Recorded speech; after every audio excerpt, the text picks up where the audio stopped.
Hello friends, welcome to Pebbles. நம்ம இன்னைக்கு செய்ய போறது கோவக்காய் வறுவல். இது வந்து என்னன்னா இஞ்சி பூண்டு பேஸ்ட் மசாலா சேர்த்து நம்ம ஒரு 1/2 hour ஊற வச்சிட்டு அதுக்கு அப்புறம் நம்ம ஃப்ரை பண்ணிக்கலாம்.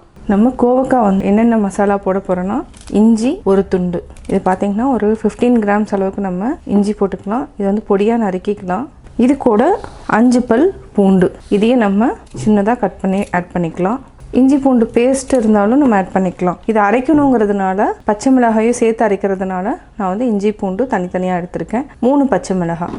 இது கூட மசாலா சேர்த்துக்கலாம். மிளகாத்தூள் 1 டீஸ்பூன் அளவுக்கு, மல்லித்தூள் 1 டீஸ்பூன் ஆட் பண்ணிக்கலாம். நம்ம ஒரு 1/2 டீஸ்பூன் அளவுக்கு சீரகத்தூள், காஷ்மீரி சில்லி தூள் வந்து ஒரு டீஸ்பூன் அளவுக்கு ஆட் பண்ணிக்கலாம்.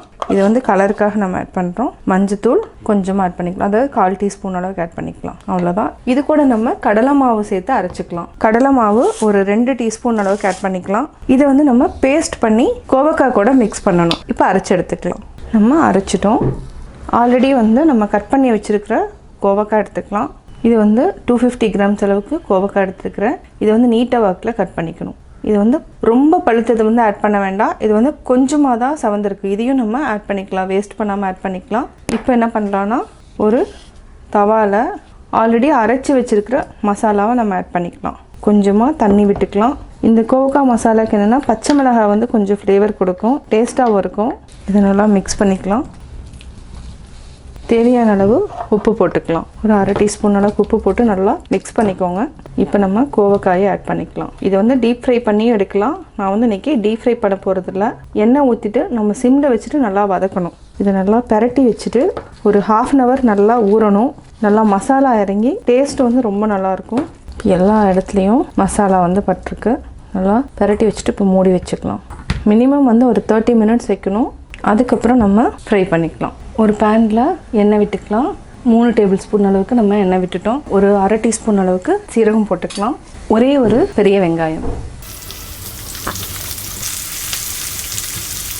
வெங்காயம் நல்லா வதங்கிடுச்சு.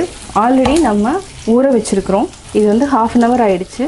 இதை அப்படியே போட்டு சிம்மில் வச்சுட்டு வதக்கணும். இடையில நல்லா கிளறி விட்டுட்டே இருக்கணும். ஹை ஃப்ளேமில் வச்சிங்கன்னா அடி பிடிச்சிரும். கடைசியாக நம்ம கொஞ்சம் தண்ணி விட்டு வேக வச்சுக்கலாம். இடையில நல்லா பரட்டி விட்டுக்கோங்க.